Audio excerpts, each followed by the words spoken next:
Hey, what's up YouTube? I just wanted to do a follow-up video on the Subaru Forester winter wheel and tire install that I did the other day. So far so good. I have roughly 100 miles on the tires and they feel so much better than what was originally on there. Night and day.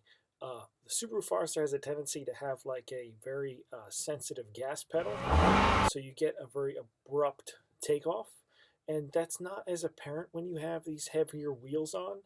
The wheels are roughly, actually, I think the wheels are exactly 29 pounds each versus the aluminum ones that are on there that are probably somewhere in the low 20s. So you get roughly 10-pound difference per wheel when you're accelerating from a stop, and that is definitely noticeable, and I actually prefer it that way. A couple other notes: the tires make the car feel more cushiony, so kind of adds to the suspension of the car, um, and they definitely handle really good in heavy rain because that's what we had today, and they were pretty phenomenal in the rain, I have to say. No hydroplaning at all at highway speeds, and it was pretty pouring out there. What else? I checked all corners for tire pressure, and all tires were within 32 to 34 psi, and that's fine. So the ones that were higher, I dropped them down to 32. So now I have 32 at all four corners, and with the cold weather coming up, that's fine because they're going to drop automatically. So when winter really sets in, I'm going to keep checking them to make sure that they're at least at the minimum recommended PSI, which I believe is 30 in the front and 29 in the rear. Make sure at least after 100 miles, 50 to 100 miles, recheck the torque settings and make sure they are at 89 pounds per foot. It's not foot pounds, it's actually pounds per foot. And the easy way to remember this is the metric version is Newton meters. So if you just remember Newton meters, Newton is the equivalent of pounds, and then feet, again, meters. So it's pounds per foot, not foot pounds.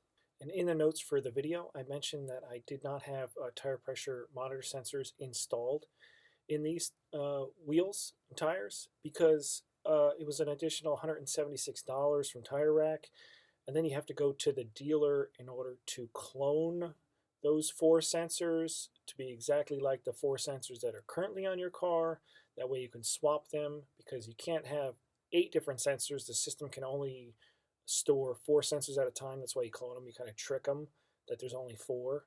But that's going to cost some money when you go to Subaru. So between 176 a tire rack and probably the $50 or $100, I don't even know how much that cost at the dealer, you're saving at least $200, and you have a little light on your dashboard for the tire pressure, and you can literally put a piece of electrical tape over that and not have to worry about looking at that sensor anymore. And just be aware of your tires. I mean, what did we do back in the day when we didn't have these sensors, right? So every month, beginning of the month, just remember to go out and check your tire pressure. That's all. You should be doing that anyway because you want to get the most efficient use out of your tires, and you bought this car because it is efficient mile per gallon wise, and you're going to get the best efficiency when you have proper tire inflation. So it's just, it works in your favor if you actually check them once a month. And I know it's kind of cold out there, but just get out there and do it. Just general looking forward to trying these out in actual snow. I had the predecessor to the DMV2 that I have on there. It's the DMV1, the Bridgestone Blizzak DMV1. I've had those. So this is version 2, V2, and the V1s were phenomenal. I had a 2008 Jeep Grand Cherokee with those on there, and it literally accelerated like there was no snow on the ground, and braking was pretty good. And just a side note, it takes roughly 500 miles or so, they say, for the mold release to wear off of your brand new tires. So just be aware when you're taking turns not to take them too fast because you might not have the grip you think you do because there's mold release on the actual tire still. So give it roughly 500 miles before they're broken in so you can have the confidence to drive on them like you normally would if you're a heavy-footed driver. The only other comment I'll make about tirerack is that the mounting and bouncing that they did was perfect.